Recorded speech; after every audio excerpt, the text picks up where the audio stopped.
Hemoroīdu stadijas mēdz būt dažādas. Nereti pacienti griežās pie mums tikai jau samērā ielaistu stadiju gadījumos, kad šie iekšēji hemoroīdu mēzgli sāk izkrist pēc tualetes apmeklējuma vai sasprindzinājuma laikā, kad rodas ievērojama asiņošana vai ievērojama hemoroīdu iekaisuma, kā arī citu problēmu dēļ. Šī gadījumā, protams, mēs varētu pielietot arī šo arteriālās asinsrites samazinošu operāciju, taču šis rezultāts varētu nebūt tik pārliecinošais vienkāršā iemesla, ka šie mezgli ir apjomā ļoti lieli, un šīs artēriju diametrs ir pietiekami liels, lai mēs ar šo lāzeru staru viņus pilnībā nevarētu aizvērt. Līdz ar to ir izstrādāta otra ar lāzeru balstīta metode tieši lielāku stadiju, hemoroidālās slimības stadiju gadījumā.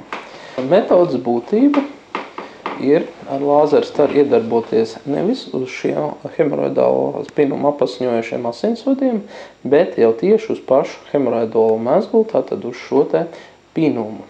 Hemoroidālais mezgls tiek punktēts ar speciālu adatiņu, ar kuru tiek virzīts lāzeru stars ar precīzi aprēķinātu lāzera enerģijas devu. Šis hemoroidālais mezgls tiek piededzināts no iekšpuses, un kā rezultātā mēs redzam visai ievērojami šī mezgla saplakšanu.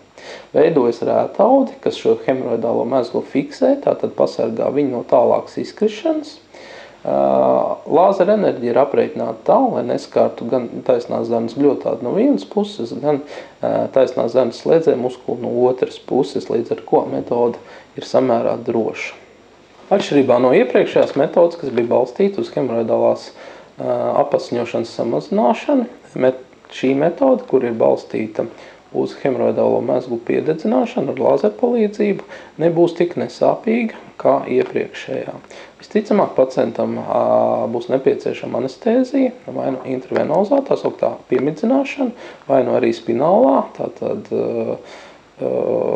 spināla anestēzija.